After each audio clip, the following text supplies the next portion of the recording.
The debate में आपका स्वागत है। आज हम भारत के एक ऐसे दौर पर चर्चा करेंगे जिसे अक्सर भारत का स्वर्णिम युग या the golden age of India कहा जाता है। हम बात कर रहे हैं गुप्त साम्राज्य की, जो मोटे तौर पर 320 से 550 ईस्वी तक चला। या मतलब वो समय था जब कला, विज्ञान और साहित्य अपने शिखर पर पहुंचे। लेकिन क्या ये उपाधि उस दौर की पूरी सच्चाई बयान करती है? आज हमारी चर्चा का केंद्रीय सवाल यही है। क्या गुप्त काल को वाकई भारत का स्वर्णिम युग कहना सही है, या यह एक, कह सकते हैं, आकर्षक लेबल है जो उस युग की गहरी सामाजिक और आर्थिक दरारों पर पर्दा डालता है? बिल्कुल, और मेरा पक्ष ये है कि गुप्त काल की सांस्कृतिक और बौद्धिक उपलब्धियां इतनी असाधारण थीं कि वे इस उपाधि को पूरी तरह से सही ठहराती हैं। और मैं यह तर्क दूंगा कि स्वर्णिम युग की धारणा एक अतिशोक्ति है। यह सिर्फ अभिजात वर्ग के नजरिए को दर्शाती है और उस दौर की सामाजिक विषमताओं और असल में पतन के उन बीजों को नजरअंदाज करती है जो उसी युग में बोए गए थे। देखिए, मेरे हिसाब से गुप्त काल को स्वर्णिम युग कहना बिल्कुल जायज़ है। हमें उस दौर के संदर्भ को समझना होगा। मौर्य साम्राज्य के पतन के बाद लगभग 5 शताब्दियों तक भारत में एक राजनीतिक बिखराव था। गुप्तों ने उस शून्य को भरा और एक मजबूत, स्थिर साम्राज्य की नींव रखी। लेकिन बात सिर्फ राजनीतिक स्थिरता की नहीं थी, ये एक बौद्धिक पुनर्जागरण था। विज्ञान को ही लीजिए, ये आर्यभट्ट का युग था, जिन्होंने दुनिया को बताया कि पृथ्वी गोल है और अपनी धुरी पर घूमती है। ये एक क्रांतिकारी विचार था उस समय में जब ज्यादातर सभ्यताएं पृथ्वी को चपटा और स्थिर मानती थीं। उन्होंने ही शून्य की अवधारणा को व्यवस्थित किया, जिसके बिना आधुनिक गणित की कल्पना भी नहीं की जा सकती। या फिर आप दिल्ली में खड़े मेहरौली के लौह स्तंभ को देखिए। ये सिर्फ एक जंग रहित स्तंभ नहीं है, ये उस युग के धातुकर्म मतलब मेटलर्जी का एक चमत्कार है। इसे बनाने में फास्फोरस की अधिक मात्रा वाले लोहे का इस्तेमाल हुआ, जिसने इसके ऊपर एक अदृश्य सुरक्षा कवच, एक पैसिव प्रोटेक्टिव फिल्म बना दी। चित्र में अजंता की चित्रकारी हो या सारनाथ की शांत बुद्ध मूर्तियां, वे उस दौर की सौंदर्य दृष्टि को दर्शाती हैं। तो ये उपलब्धियां महज कुछ घटनाएं नहीं थीं, इन्होंने भारतीय सभ्यता की दिशा तय की। आपने जिन उपलब्धियों का जिक्र किया वे वाकई प्रभावशाली हैं, इसमें कोई शक नहीं। लेकिन मैं उन्हें एक अलग नजरिए से देखता हूं। मेरे लिए स्वर्णिम युग का पैमाना सिर्फ शासकों और विद्वानों की सफलता नहीं होती, बल्कि आम समाज की स्थिति होती है। और इस पैमाने पर मुझे लगता है गुप्त काल खरा नहीं उतरता। स्वर्णिम युग की धारणा एक बहुत ही भ्रामक तस्वीर पेश करती है, क्योंकि यह केवल अभिजात वर्ग के जीवन की चमक को दिखाती है। जिस दौर में कालिदास साहित्य रच रहे थे, उसी दौर में सामाजिक ढांचा और भी ज्यादा कठोर हो रहा था।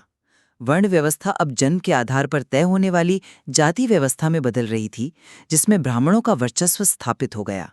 और सबसे ज्यादा चिंता की बात यह है कि अस्पृश्यता की कुप्रथा ने इसी काल में एक तरह से संस्थागत रूप लेना शुरू किया। चीनी यात्री फाहियान, जो चंद्रगुप्त द्वितीय के समय भारत आए थे, अपने लेखों में चंडालों की दयनीय स्थिति का वर्णन करते हैं। उन्हें बस्तियों से बाहर रहना पड़ता था और बाजार में आने पर आवाज लगाकर अपने आने की सूचना देनी पड़ती थी, ताकि दूसरे लोग उनसे अपवित्र होने से बच सके। अब आप महिलाओं की स्थिति को देखिए, उसमें भी भारी गिरावट आई। स्वयंवर जैसी प्रथा, जहां महिलाओं को अपना जीवन साथी चुनने का अधिकार था, वो लगभग समाप्त हो गई। बाल विवाह का चलन बढ़ा और संपत्ति पर उनके अधिकार सीमित कर दिए गए। और सबसे भयानक प्रमाण हमें 510 ईस्वी के एरण अभिलेख से मिलता है, जो सती प्रथा का पहला पुरातात्विक साक्ष्य है। तो इन कड़वी सच्चाइयों को देखते हुए इस युग को स्वर्णिम कहना इतिहास के साथ नाइंसाफी है। यह एक ऐसा सोना है जिस पर केवल कुछ लोगों की चमक है, जबकि बाकी समाज अंधेरे में था। आप सामाजिक ढांचे की जिन समस्याओं की बात कर रही हैं, वो महत्वपूर्ण हैं, पर क्या ये सच नहीं है कि हर महान सभ्यता में कुछ आंतरिक विरोधाभास होते हैं? आप आर्यभट्ट और कालिदास की देन को सामाजिक व्यवस्था की कमियों के कारण खारिज तो नहीं कर सकती। ये एक ऐसा बौद्धिक विस्फोट था जिसने भारत को ज्ञान और संस्कृति का वैश्विक केंद्र बना दिया। और मेरा मानना है कि यह ज्ञान सिर्फ महलों तक सीमित नहीं था।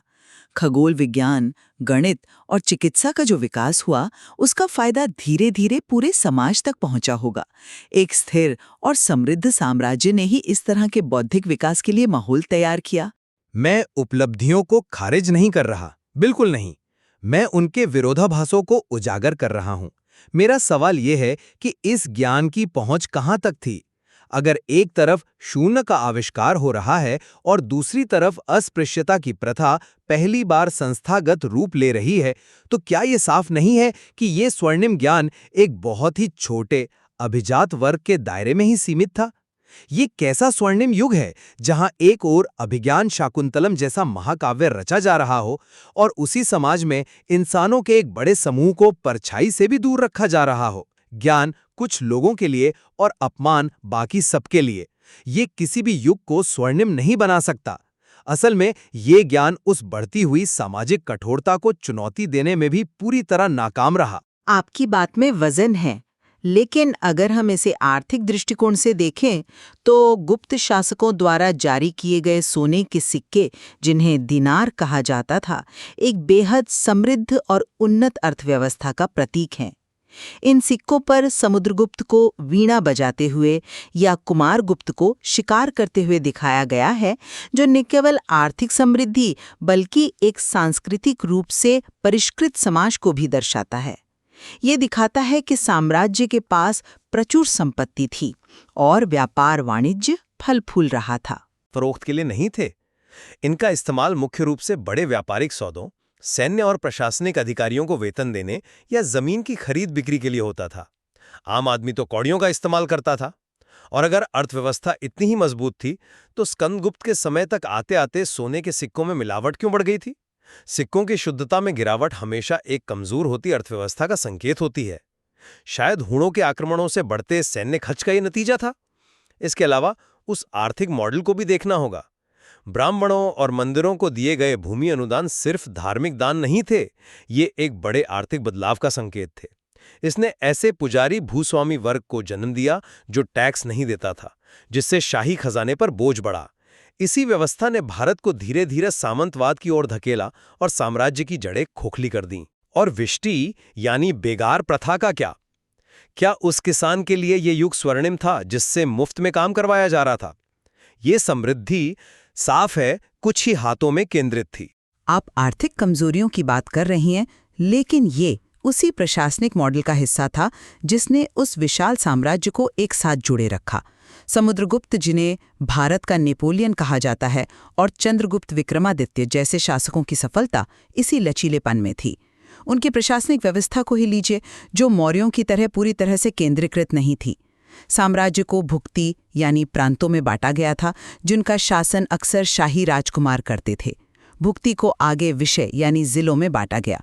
ये एक तरह का कह सकते हैं विकेंद्रीकृत मॉडल था, जिसने स्थानीय स्तर पर स्वायत्तता दी और प्रशासन को लचीला बनाया। इसी व्यवस्था ने सदियों तक स्थिरता प्रदान की। ये एक दिलचस्प तर्क है, लेकिन आप जिसे लचीलापन कह रहे हैं, मैं उसे एक घातक कमजोरी के रूप में देखता हूं। इसी प्रशासनिक व्यवस्था में सामंतवाद के बीज छिपे थे। अधीनस्थ शासकों और स्थानीय सामंतों को स्वायत्तता देने की नीति ने लंबे समय में केंद्रीय सत्ता को बेहद कमजोर कर दिया। ये सामंत अपनी सेनाएं रखते थे, अपने नियम बनाते थे, और जैसे ही केंद्रीय शासक कमजोर पड़ता, वे आजाद होने की कोशिश करते। और यही मुख्य कारण है कि स्कंदगुप्त के बाद हूणों के आक्रमण और आंतरिक विद्रोहों के सामने ये महान साम्राज्य ताश के पत्तों की तरह ढह गया। विडंबना देखिए, जिसे आप स्वर्णिम युग कह रहे हैं, उसी ने अपने पतन की नींव भी रखी थी। उसकी आंतरिक संरचना ही उसकी कमजोरी का कारण बनी। ये कोई बाहरी आक्रमण नहीं था जिसने गुप्त साम्राज्य को खत्म किया, बल्कि उसकी अपनी आंतरिक व्यवस्था का बिखराव था। मैं मानती हूं कि बाद के दौर में चुनौतियां आईं, लेकिन अपने शिखर पर साम्राज्य ने एक स्थिर और समृद्ध वातावरण प्रदान किया, और एक सुरक्षित और स्थिर समाज महिलाओं सहित सभी के लिए बेहतर होता है। उस दौर की कला में महिलाओं का चित्रण देखिए। वे आत्मविश्वास से भरी और समाज का एक अभिन्न अंग नजर आती हैं। मैं इस बात से बिल्कुल असहमत हूँ। कला में चित्रण और जमीनी हकीकत में बहुत फर्क हो सकता है। तथ्य इसके ठीक विपरीत हैं। स्रोत स्पष्ट रूप से महिलाओं की स्थिति में गिरावट का उल्लेख करते हैं। मैंने पहले भी कहा, स्वयंवर प्रथा का अंत हो गया, जिसका मतलब था कि महिलाओं से अपना जीवन साथी चुनने का अधिकार छीन लिया गया। बाल विवाह को धर्मशास्त्रों द्वारा प्रोत्साहित किया जाने लगा। संपत्ति के अधिकार बेहद सीमित कर दिए गए।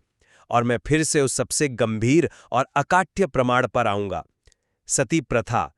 510 ईस्वी का एरण अभिलेख, जो गोपराज नामक एक सेनापति की मृत्यु के बाद उनकी पत्नी के सती होने का जिक्र करता है, एक ठंडा और कठोर ऐतिहासिक तथ्य है। जिस युग में एक महिला को अपने पति की चिता पर जिंदा जलाए जाने की प्रथा का पहला पुरातात्विक प्रमाण मिले, उसे किसी भी दृष्टिकोण से स्वर्णिम कहना, विशेषकर महिलाओं के लिए, न केवल असंवेदनशील है बल्कि ऐतिहासिक रूप से गलत भी है। ये उस युग का सुनहरा नहीं बल्कि सबसे काला अध्याय है। अद्वितीय और दूरगामी थी। विज्ञान, साहित्य, कला और दर्शन में इसकी देन ने भारतीय सभ्यता की दिशा को हमेशा के लिए बदल दिया। आर्यभट्ट, कालिदास, वराहमिहिर, मेहरौली का लौह स्तंभ, ये सिर्फ नाम या स्मारक नहीं बल्कि एक महान सभ्यता की पहचान है जिसने मानव ज्ञान को आगे बढ़ाया। इन्हीं असाधारण उपलब्धियों के कारण इसे स्वर्णिम युग के रूप में याद किया जाता है और मेरे विचार में यह उपाधि इन विरोधाभासों के बावजूद काफी हद तक सार्थक है। और मेरे अनुसार स्वर्णिम युग एक आकर्षक लेकिन अधूरा सच है। ये एक ऐसा लेबल है जो चमक दमक को तो दिखाता है लेकिन उसके नीचे के अंधेरे को छिपा लेता है। ये काल बौद्धिक ऊंचाइयों का गवाह था लेकिन साथ ही गहरी होती सामाजिक खाइयों का भी। जातिवाद की जड़ें मजबूत हुईं, अस्पृश्यता ने जन्म लिया और महिलाओं ने अपने अधिकार खो दिए, यहां तक कि जीने का अधिकार भी। इन पहलुओं को नजरअंदाज करके हम इतिहास की एक बहुत ही सुविधाजनक लेकिन भ्रामक तस्वीर पेश करते हैं। सच्चा मूल्यांकन दोनों पहलुओं को बराबर का वजन देकर ही किया जा सकता है। तो अंततः गुप्तकाल निस्संदेह भारतीय इतिहास का एक बेहद महत्वपूर्ण और रचनात्मक अध्याय था, लेकिन इसे स्वर्णिम कहना इस बात पर निर्भर करता है कि हम इतिहास को देखने के लिए कौन सा चश्मा पहनते हैं। बिल्कुल। क्या हम शासकों, कवियों और वैज्ञानिकों की उपलब्धियों को ही इतिहास का पैमाना मानते हैं, या फिर हम उस समाज में रहने वाले एक आम किसान, एक कारीगर या एक महिला के जीवन की सच्चाइयों को भी उतना ही महत्व देते हैं? ये प्रश्न विचारणीय है और स्रोत सामग्री में इसके दोनों पक्षों पर और भी जानकारी मौजूद है, जो आपको अपनी एक संतुलित राय बनाने में मदद करेगी।